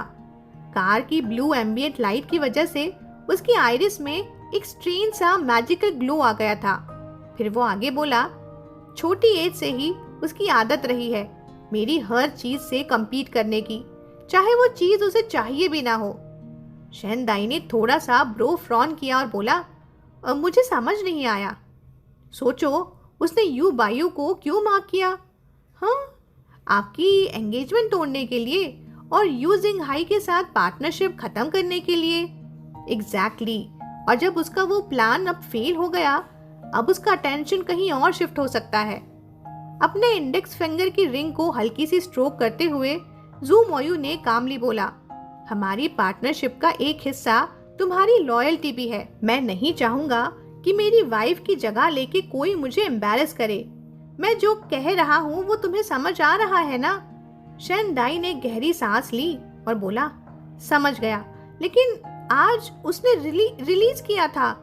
मुझे पता है, बस याद दिला रहा हूँ। जू मोयू ने थोड़ा सा अपना हेड दूसरी तरफ टर्न करते हुए बिल्कुल काम आवाज में कहा, ऐसा नहीं है कि मैं तुम्हें कम समझता हूँ, लेकिन एक ओमेगा के लिए किसी अल्फा को रिफ्यूज करना मुश्किल होता है। शेन दाई ने आंखें नीचे कर ली और कुछ नहीं बोला। You are just an omega after all. और अभी जो बोला, फॉर एन ओमेगा।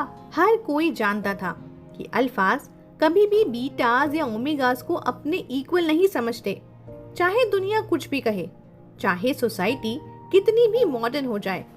और एस क्लास अल्फाज के लिए तो इवन ऑर्डिनरी अल्फाज भी इक्वल नहीं होते। फिर भी ये जानते हुए कि जू मोयू उसे खुद से इतना नीचे समझता है, अंदर से अच्छा बिल्कुल नहीं लग रहा था उसे। अगर वो तुम्हें ऑफेंड करे तो मुझे बता देना, जू मोयू ने कामली बोला। हाँ, शेन दाई ने हल्की सी आवाज में जवाब दिया। हर बार जब वो जू मोयू के साथ होता था, एक इनविजिबल सी प्रेशर फील होती थी उसे, जैसे एक अजनबी टेंशन हवा में चिपकी हो। शायद यही होता है राजा के साथ रहना, बिल्कुल शेर के साथ रहना ही जैसा होता है। जितनी पावर के क्लोज जाओगे उतना ही रिस्की फील होता है। कभी कभी तो उसके दिमाग में डाउट आ जाता क्या सच में वो इंसान जो पहले उसे इतनी जेंटली अपनी बाहों में लेके काम कर रहा था, क्या वो वाकई एग्जिस्ट करता था, या वो सिर्फ एक फ्लीटिंग मोमेंट था उसके दिमाग का रचा हुआ? सच ये था कि शेनदाई थोड़ा सा जू मोयू से डरता था। फ्राइडे को ऑफिस से निकल के वो सीधा अपनी ग्रैंड मदर के घर गया। अभी तक उसके पास कोई प्रॉपर एक्सप्लेनेशन नहीं थी कि कैसे अचानक उसके पास ये 10 मिलियन युआन आ गए। तो बस उसने एक बोनस की स्टोरी जड़ दी कि दादी, प्रोजेक्ट बोनस मिल गया है। वीकेंड का प्लान उसका क्लियर था। पहले अपनी ग्रैंड मदर को हॉस्पिटल ले जाना और उनका बेटर ट्रीटमेंट स्टार्ट करवाना। उसके बाद खुद से 2-3 घर देखने जाना था। बस ऐसा घर जहां सीधा शिफ्ट किया जा सके, थोड़ा क्लीन और ब्राइट हो और बालकनी में अच्छी सनलाइट आए, ताकि ग्रैंड मदर अपने प्लांट्स प्रॉपरली रख सकें, चाहे फर्निश्ड हो या प्री ओन्ड। मेन क्राइटेरिया था एक वार्म और कंफर्टेबल प्लेस हो बस। संडे इवनिंग को वो वापस कंपनी डॉर्मेट्री आ गया, वरना कल सुबह वहां से ऑफिस जाने में 2 घंटे लग जाते। बेड पे लेटे हुए फोन पे टाइम पास कर रहा था, तभी अचानक चेंगजी माई का एक लिंक आ गया टैबलॉइड का। क्यूरियसली लिंक क्लिक करके देखा और सामने आई एक कपल फोटो जो यू बायुए ने जू चेंगचेंग के साथ क्लिक करके वीबो पर पोस्ट की थी। दोनों का लुक एकदम स्टनिंग। पूरा फोटो का वाइब ऐसा था कि जैसे कोई आइडल ड्रामा का एक स्टिल फोटो हो।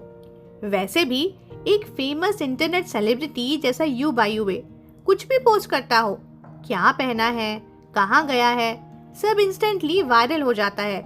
और जब पोस्ट हो जू फैमिली के यंग मास्टर के साथ और वो भी एक एस क्लास अल्फा, तो फिर तो हाइप बनती ही है ना। सच कहा जाए तो यू बायुए एकदम फेवरेट सन ऑफ हेमंस था। Top class family background, wealth, genetics, look सब परफेक्ट, और स्पाउस भी ऐसा कि आम लोगों के लिए तो दूर का सपना ही हो। उसकी लाइफ देख के लोगों के मुंह से निकल ही पड़ता है, हेवंस आर रियली अनफेयर। तभी चेंगजी माई का एक और मैसेज वी चैट पे पिंग हुआ। OMG, देख जू चेंगचेंग को, सुना है कुछ गॉसिप है कि हमारे डियर क्राउन प्रिंस और चेंग चेंग दोनों ही यू बायू को चेज कर रहे हैं, लेकिन एंड में क्राउन प्रिंस को नहीं चुना गया है। शेनदाई का दिल थोड़ा सा सिंक हो गया। सच में ये कैसे हो सकता है? चेंगजी माई ने भी तुरंत रिप्लाई भेज दिया। बस मैंने भी वही सोचा, एक बार देख के ही समझ आ जाता है कि वो प्लेयर है, प्लेयर। अभी सिर्फ 23 का ही है और पिछले कुछ सालों में कितने इंटरनेट सेलिब्रिटीज के साथ स्कैंडल हो चुका है उसका। कैसे कंपेयर कर सकते हो उसे हमारे क्राउन प्रिंस से? वो तो फर्स्ट इन लाइन है टू इनहेरिट। कितना जेंटलमैन है और कितना फोकस्ड, मॉरली अपराइट और करियर ड्रिवन भी। यू बायू का टेस्ट को ना पता नहीं क्या हो गया है भाई। शेनदाई ने भी कामली रिप्लाई दिया, लव में कब क्या हो जाए कौन जानता है। चेंगजी माई ने भी एक डिसअपॉइंटमेंट फेस इमोजी भेज दिया। अरे प्लेयर्स तो स्वीट टॉक में एक्सपर्ट होते हैं, पता नहीं किस बात पे फिदा हो गया होगा वो प्रिंसेस टाइप यू बायुए, लेकिन मुझे नहीं लगता कि ज्यादा चलेगा ये। शेनदाई के मन में भी एक और थॉट आ गया, लेकिन जू चेंचेन ने तो यू बायू को मार्क भी कर दिया है ना, ऐसे सिंपल ब्रेकअप तो होना मुश्किल है अब। बस एक चीज समझ नहीं आ रही थी उसे कि मार्क होने के दौरान ओमेगा के कंसीव होने के चांसेस बहुत हाई होते हैं, और जो ओमेगा अगर एस क्लास हो तो 90% तक चांस होता है प्रेगनेंसी का। फिर भी यू बायू तो बिल्कुल भी प्रेग्नेंट नहीं लग रहा था, और ना ही उसके वीबो पे कोई एंगेजमेंट न्यूज या वेडिंग की अपडेट ही थी। तो फिर ऐसा कैसे हो सकता है? क्या शायद उनका शादी का प्लान ही नहीं था? तभी चेंगजी माई का एक और मैसेज आया, और इस बार पूरा जू मोयू के सपोर्ट में।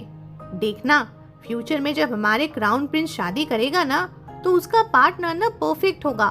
फैमिली बैकग्राउंड, लुक्स, एजुकेशन सब टॉप क्लास। यू बायू ना तो बस बाहर से शाइनी लगता है, अंदर से बिल्कुल मैच नहीं करता हमारे क्राउन प्रिंस के लेवल पे। ये पढ़ के शेनदाई के दिल में अचानक एक छुपी सी शर्म सी महसूस हुई, क्योंकि वो जानता था कि जो चेंगजी माई कह रही है वो फ्यूचर की रियल वाइफ के लिए कह रही है, और उस रियल वाइफ का मतलब वो खुद नहीं था।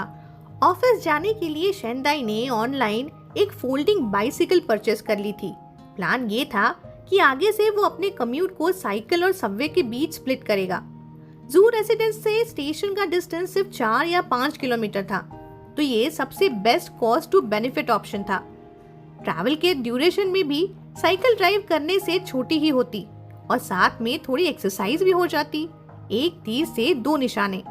जैसे ही वो साइकिल लेके जू रेसिडेंस के गेट के पास से गुजरा, अंकल हेन के चेहरे पे थोड़ी सी टेंस सी एक्सप्रेशन आ गई। क्या साइकिल ड्राइववे में पार्क कर सकता हूँ? शेंदाई ने पूछा। नहीं तो फोल्ड करके गैरेज में रख देता हूँ। मिस्टर शेन, क्या आपको ड्राइविंग आती है? अंकल हेंग ने पूछा। आती है, लेकिन मेरे पास कार नहीं है। मेरे ग्रैंड पेरेंट्स की कार तो काफी पहले ही ऑक्शन हो चुकी थी। अगर आपको ड्राइवर के साथ जाना इनकन्वीनियंट लगता है, तो मैं एक सिंपल सी कार अलोकेट करवा सकता हूँ आपके लिए, ऐसी जो काफी ज्यादा फ्लैशी ना हो, आप खुद भी चला सको। शेंदाई ने कहा, आपकी नॉन फ्लैशी वाली कार भी ना ऑफिस के लोगों के लिए ज्यादा फ्लैशी ही लगेगी। अगर मेरा स्टैंडर्ड ऑफ लिविंग एकदम ओवरनाइट चेंज हो गया तो सभी कलीग्स क्यूरियस हो जाएंगे ना। मैं बस चाहता हूँ कि प्रेसिडेंट जू के इंस्ट्रक्शन के हिसाब से ये थोड़ी देर के लिए उसे वो मैरिज वर्ड बोलना ना मुश्किल हो गया, तो उसने करेक्ट करके बोला, ये रिलेशनशिप कॉन्फिडेंशियल ही रहे। इसीलिए मैं कैसे कम्यूट करता हूँ उससे कोई फर्क नहीं पड़ता। अंकल हेंग ने सिर्फ इतना कहा। फिर ठीक है, फिर मैं इसे गैरेज में रखने में आपकी मदद कर देता हूँ। टाइम देख के शेंदाई बोला, मैं पहले एक शॉवर ले लेता हूँ, फिर आप डिनर रूम में भेज देना। जी। चाहे ऑटम आ चुका था, लेकिन मौसम अभी भी हल्का सा ह्यूमिड और वार्म ही था। साइकिल चला के शेंदाई काफी स्वेट कर रहा था। रूम में आते ही लैपटॉप और डॉक्यूमेंट साइड में रख के और जल्दी से बाथरूम में घुस गया शॉवर लेने।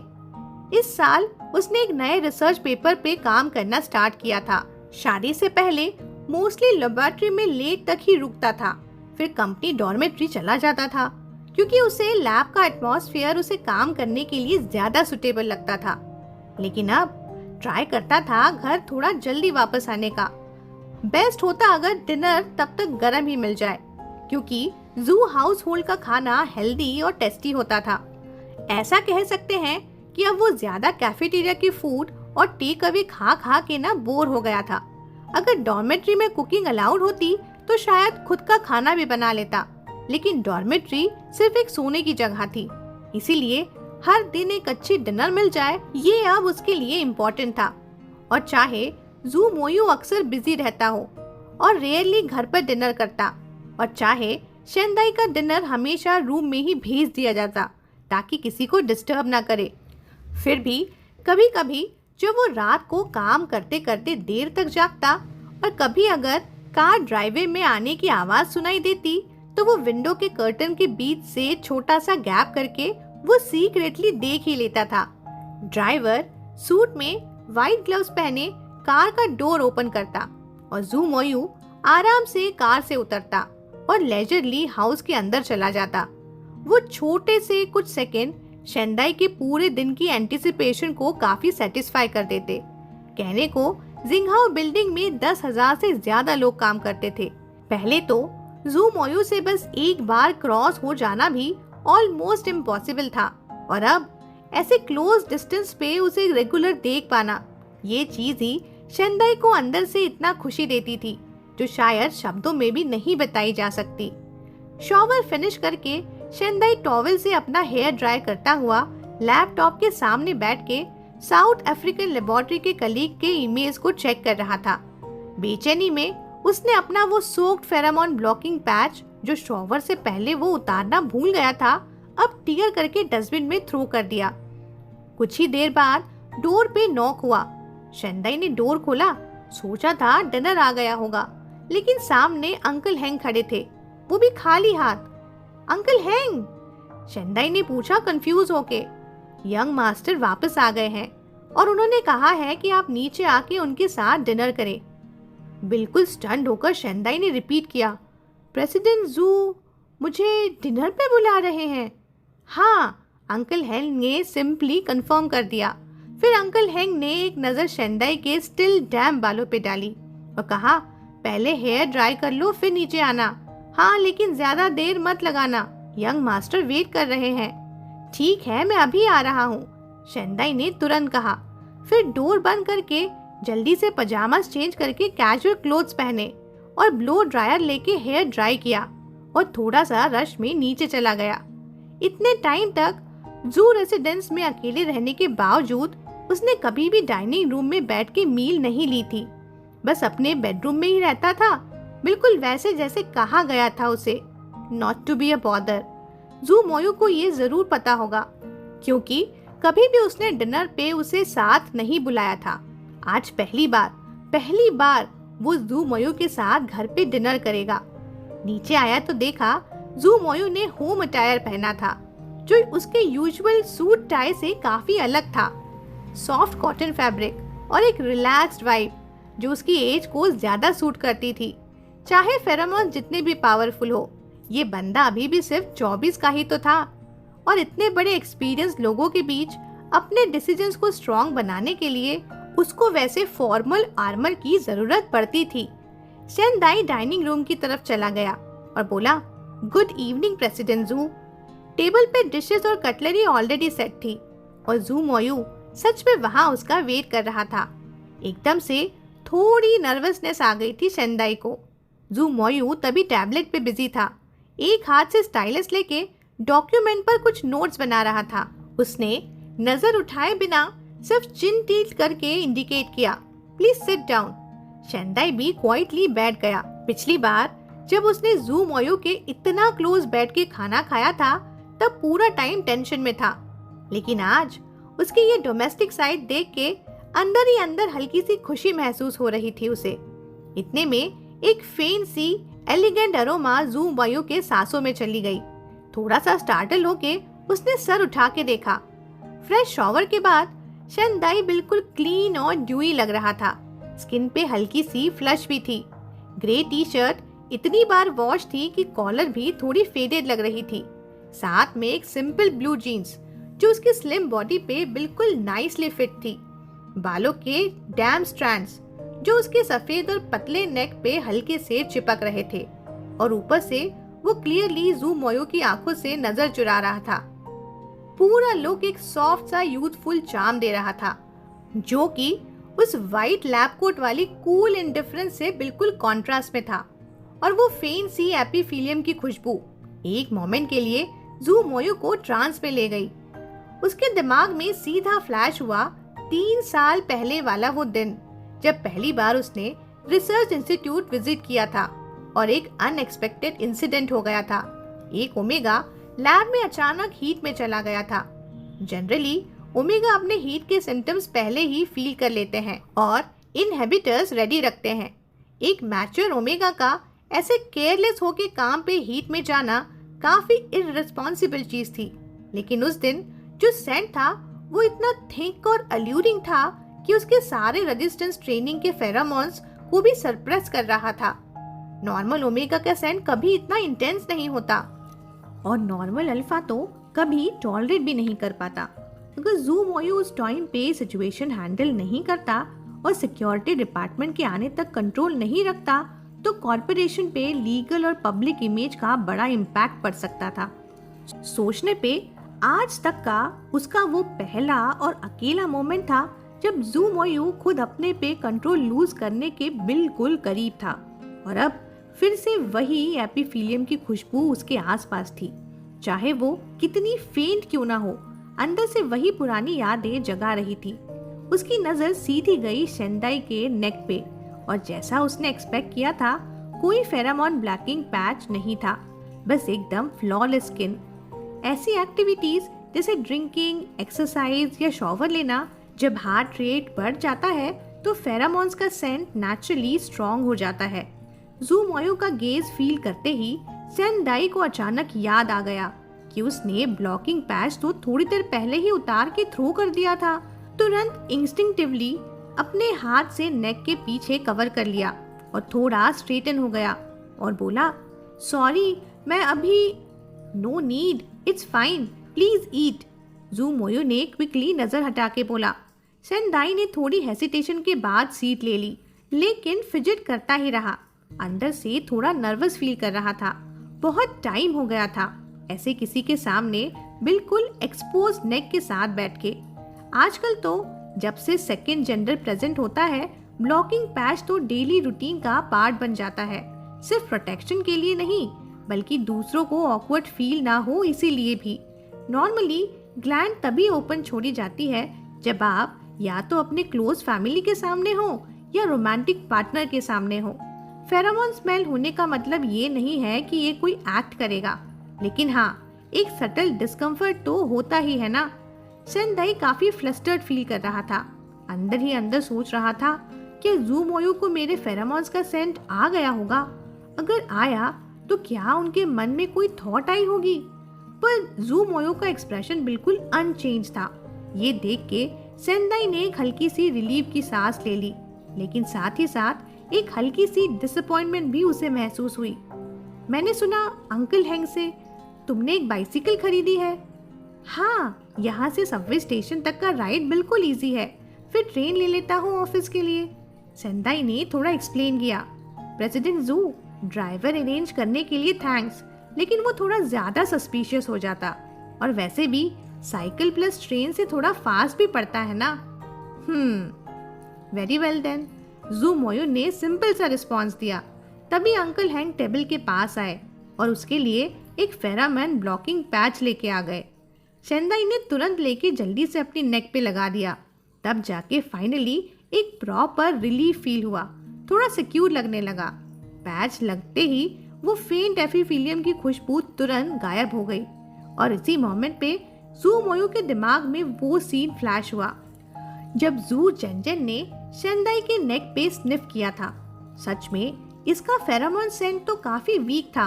उसने सोचा कि शायद उसका ग्लैंड ही अंडर डेवलप्ड होगा।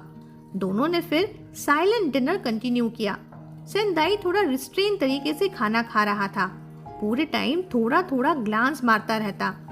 ज़ूमोयू को देख के उसने सोचा, इन्हें क्या पसंद है खाने में, आज डिनर पे क्यों बुलाया होगा। तभी अचानक ज़ूमोयू ने खुद बात स्टार्ट कर दी और बोला, मुझे तुमसे एक बात डिस्कस करनी है। हाँ बोलिए। पहले तुम मेरी फैमिली से मिल चुके हो, अब मुझे तुम्हें यू हाउस होल्ड भी ले जाना पड़ेगा। सेंदाई को पहले से ही थोड़ा डाउट था कि ये बात कभी ना कभी तो आएगी ही। यू जिंघाई ने मुझे बोला था कि इतने सालों से उसने तुम्हारा ख्याल रखा है, लेकिन मेरी इंक्वायरीज के अकॉर्डिंग ये सच नहीं है ना। चॉपस्टिक्स टेबल पे रख के सेंदाई ने कामली रिप्लाई दिया, नहीं है। तो क्या तुम्हारी कोई रिलेशनशिप है यू बायुए के साथ? मेरी कोई रिलेशनशिप नहीं है, सेंदाई ने सॉफ्टली कहा, और तुम कभी उससे मिले भी नहीं हो? कभी नहीं। ज़ूमोयू ने अपनी चॉपस्टिक साइड रखी और काम टोन में बोला, इस बार जब तुम यू रेसिडेंस जाओगे मुझे तुमसे एक काम करवाना है। सेंदाई अभी भी डायरेक्टली ज़ूमोयू की तरफ देख नहीं पा रहा था, बस थोड़ा रिस्पेक्टफुली लिसनिंग मोड में बैठा था। मुझे शक है कि जो ज़ू जिनजिन ने यू बायो को दिया वो परमानेंट मार्क नहीं था, बस एक टेम्पररी मार्क था। ये सुनकर सेंदाई का चेहरे का कलर बिल्कुल ड्रेन हो गया। सेंदाई सोच रहा था कि एंगेजमेंट जो ब्रेक हुई थी वो इसी मार्क की वजह से हुई थी, और अभी भी ज़ूमोयू को ये मैटर इतना कंसर्न कर रहा था कि क्या वो परमानेंट था या नहीं। अगर वो परमानेंट हुआ तो ये सोच के उसके चेस्ट में एक टाइटनेस सी महसूस होने लगी। क्या ऐसा पॉसिबल है? सेंदाई ने हल्के से पूछा। टेम्पररी मार्क सिर्फ 1 वीक तक इफेक्टिव रहता है, लेकिन जब तक रहता है वो कुछ परमानेंट मार्क के जैसे ही सिम्टम्स देता है, जैसे अल्फा का सेंट ओमेगा के बॉडी पर रहता है। टेम्पररी मार्क की बाइट ज्यादा डीप नहीं होती, स्किन कम्प्लीटली हील हो जाती है, लेकिन क्योंकि फेरोमोन ब्लॉकिंग पैच पहनते हैं तो कोई इजीली बता नहीं सकता, और अगर उसकी बॉडी पे ज़ू जेंजिन का सेंट भी हो तो जरूरी नहीं है कि वो परमानेंट हो सकता है वो सिर्फ एक परफ्यूम हो जो ज़ू जेंजिन के ग्लैंड एक्सट्रैक्ट से बनाई गई हो। ज़ूमोयू ने धीरे से अपनी आंखें नैरो कर ली। उन दोनों का बिहेवियर देख के मुझे डाउट हो रहा है कि ये सब रियल है या नहीं। सेंदाई ने अपना सर थोड़ा झुका के कहा, तो मुझे क्या करना होगा? उसके दिमाग में वो टेम्पररी मार्क फ्लैश हो गया जो कभी जू मोयू ने उसे दिया था। ऑफ कोर्स वो अच्छे से टेम्पररी मार्क के सिम्टम्स समझता था। कभी वो एक ऐसे एस क्लास अल्फा के फेरोमोन से प्रोटेक्ट होके सूद हो चुका था, कभी इबोनी वुड की वो खुशबू में पूरा डूब गया था, और कभी एक छोटी सी इल्यूजन महसूस हुई थी कि शायद वो जू मोयू का थोड़ा सा अपना हो गया है। लेकिन टेम्पररी मार्क बस एक फैंटेसी होती है जो बाद में सिर्फ एक खालीपन और दर्द छोड़ जाती है। मुझे चाहिए कि तुम कंफर्म कर दो, जू मोयू ने फाइनली कहा। फिर से शेंदाई के मन में एक हल्की सी उदासी सी आ गई, लेकिन अपना कंपोजर बनाए रखते हुए उसने स्लोली पूछा, मैं कैसे कंफर्म करूं? हम लोग तो कभी मिले भी नहीं। तुम सीधा पूछना, उसे प्रोवोक करना और उसकी रिएक्शन को ऑब्जर्व करना। मुझसे तो वो दोनों यू बाई यूए और जू चेंचन कॉन्शियस रहते हैं, और मेरे लिए ठीक भी नहीं होगा कि मैं किसी और के मार्क्ड ओमेगा के पास ज्यादा क्लोज जाऊं। लेकिन मुझे लगता है कि वो खुद तुम्हारे पास आएगा, क्यूरियस होगा, जैसे जू जंजन था। ये सब कहते वक्त जू मोयू के टोन में एक ठंडी सी कूलनेस आ गई थी, जिसे देख के सेंदाई के मन में एक थॉट आया, क्या ये वही इंसान है जिसने मुझे 2 बार रेस्क्यू किया था? उसने सॉफ्टली रिप्लाई किया, प्रेसिडेंट जू, मुझे समझ नहीं आ रहा कि मैं एग्जैक्टली करूं तो क्या। एक टॉप क्लास ओमेगा के लिए अगर उसे सिर्फ टेम्पररी मार्क मिलता है तो वो काफी इंसल्टिंग होता है। अगर तुमने उसे एक्सपोज कर दिया तो मोस्ट लाइकली वो गुस्से में रिएक्ट करेगा। ये सुनकर सेंदाई के स्पाइन में और भी ठंडी सी फीलिंग आ गई। और अगर आपका गैस गलत हो गया तो, और सच में जू जंजन ने उसे परमानेंट मार्क दिया हो तो?